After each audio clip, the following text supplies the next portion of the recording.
All right, continuing on, we're going to take a look at the Atlanta Falcons Fantasy Football 2013. I'm Brett Norton.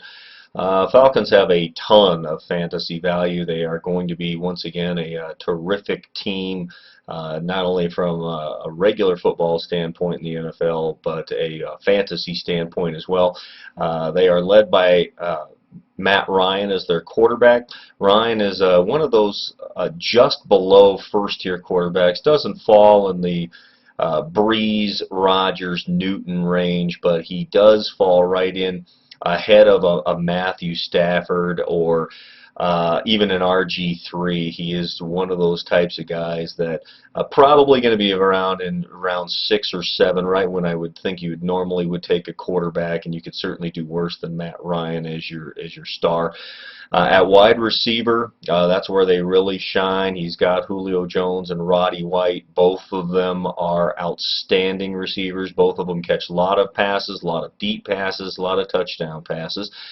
Jones has a little bit more upside only because he's a little bit younger, but both of them are candidates that you'd look for in that, again, I almost call it tier 1A or second tier of receivers that maybe fall a little bit behind Victor Cruz, but not much, and you're going to get them in rounds 5 and 6. Harry Douglas might be worth your consideration also late in the draft as a third wide receiver. At running back, they added Steven Jackson for the Rams. He should really change the dynamic for the Falcons. He's much bigger than Michael Turner. He's faster than Michael Turner. And as such, he should really thrive in the Falcons system. He's going to catch a lot of passes out of the backfield. He kind of pushes Jacquizz Rodgers off on a area where he's going to carry the ball 2 or 3 times. He might catch a couple of passes and he's going to return kicks, but that's about it.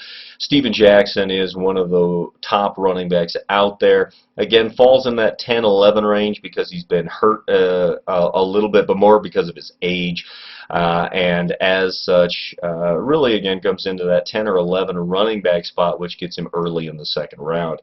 Tight end is Tony Gonzalez. Gonzalez, one of the 4 worthy tight ends, as I would call them, of being drafted. He's not a Jimmy Graham in the first round. He's not a Rob Gronkowski in round 4 or 5. He's more of a round 7 type of guy, but he certainly, along with Jason Witten of the Cowboys, are the only tight ends you should really concentrate on drafting, and otherwise just get one of a group of guys that's out there. The defense and special teams defense should still be very good. They did add Osseo Manura to replace John Abraham. They got a little bit better in the secondary as well. Look for the Falcons to be a solid defensive team. Not the top pick in the draft for defenses and special teams, but someone that, again, should be drafted in the 5, 6, 7 range. And then kicker is Matt Bryant. The Falcons kick a tremendous number of field goals. They play indoors. He's a good kicker. And again, Bryant is one of the 5 or 6 best kickers simply because he kicks so many field goals, and they do score so many touchdowns that he gets a lot of opportunities for points.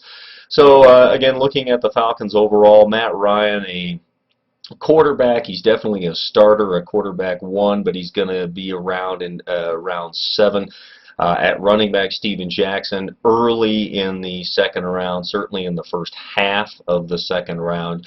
At wide receiver, you got White and Julio Jones. Both of them will go in rounds 5, 6. Harry Douglas may go later in the draft as well as a third wide receiver. The tight end, Tony Gonzalez, should go in rounds 7 or 8. You've got the defense and special teams that should be drafted, and Matt Bryant is one of the best kickers out there.